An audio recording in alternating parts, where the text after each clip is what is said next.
Mama കണ്ട ഒരു മനുഷ്യനെ എന്നെ പോലെ ഒരു പ്രമുഖനായിട്ട് അവൻ പെടുത്തുന്ന പാട് കണ്ടല്ലോ. കരഞ്ഞോ എന്റെ കെട്ടിയുടെ ജീവൻ നശിപ്പിക്കും. മണി എത്രയായി? മണി 10 കഴിഞ്ഞ്. എനിക്ക് 11 മണിക്ക് മീറ്റിംഗ് ആണ്. ഇത് നോക്ക്, ഈ ഫോട്ടോ ഒന്ന് എടുത്തേ. എന്ത് നോക്കാം? അതിനെ നോക്കിക്കൊണ്ടിരുന്നിട്ട് എന്ത് കാര്യം? ഒന്ന് മാർക്ക് ക്ലീറ്റ് ഇങ്ങനെ ഇരുന്നാ മതി. ക്ലീറ്റിന് പോണ്ടേ? അതിലെന്താ അതിന് തൂക്കിയിട്ടിട്ടുണ്ടാ? നോക്കട്ടെ, നിങ്ങൾ മാറും അങ്ങോട്ട്. അച്ഛാ പിന്നെ അച്ഛനെ തളയാ. എടാ മുതുക്ക, നീ പിള്ളേര് കളി നിർത്ത്. സത്യമായിട്ട് ഞാൻ എടുത്തിട്ടുണ്ടാവും. എടാ എവിടെയാ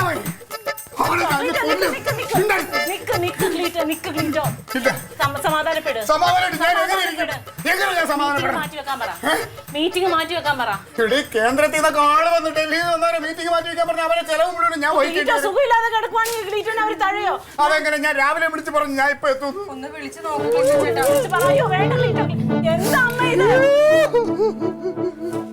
എന്റെ എല്ലാം പോയി. എന്റെ പാർട്ടിയിലെ സാധനമൊക്കെ പോയില്ലേ?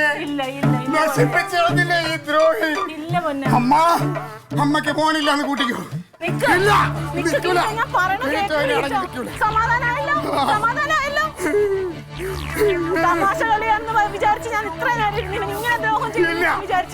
അവ എന്നെ തോപ്പിച്ചെന്ന് വിചാരിക്കണ്ട. കാണിച്ചു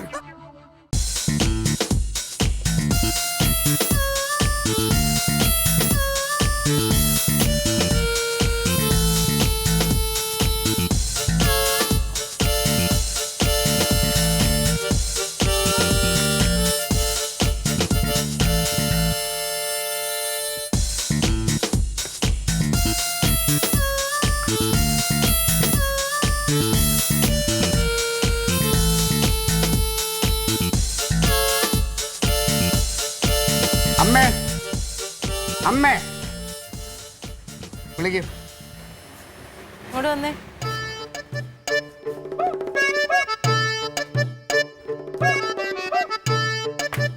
അതെ, ഈ ക്ലീറ്റസിനെ തോപ്പിക്കാൻ അമ്മയുടെ മോനായിട്ടില്ല. അവന് എന്റെ മുണ്ട് ഷർട്ടും ചിലപ്പോൾ മോഷ്ടിക്കാൻ പറ്റും. എന്റെ ഉള്ളിലെ എന്റെ രാഷ്ട്രീയ ചിന്തകൾ, എന്റെ ആദർശം, എന്റെ ധൈര്യം, ഇതൊന്നും കട്ടെടുക്കാനേ അവനെ കൊണ്ട് പറ്റൂല. ഈ ക്ലീറ്റസ് ഉണ്ടല്ല, കുപ്പത്തൊട്ടിയിലെ മാണിക്യം, അത് എവിടെ കിടന്നാലും തിളങ്ങും. അത് അമ്മയുടെ മോനോടൊന്ന് പറഞ്ഞ് മനസ്സിലാക്കി കൊടുത്താൽ കൊള്ളാം. ക്ലീറ്റസ് പോയിട്ട് എല്ലാം നേടിയെടുത്തിട്ടൊരു വരവുണ്ട്. അവൻ്റെ മുമ്പിൽ നെഞ്ചും വിരിച്ചിട്ട് എൻ്റെ ഒരു നിപ്പുണ്ട്. ബാക്കി ഞാൻ പറയുന്നില്ല.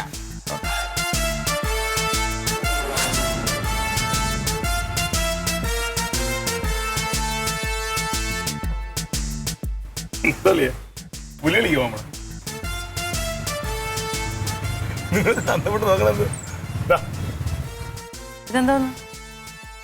പിന്നെ പുതിയ യൂണിഫോം വാങ്ങിയതാ, വെള്ള ഷർട്ടുമുണ്ട്.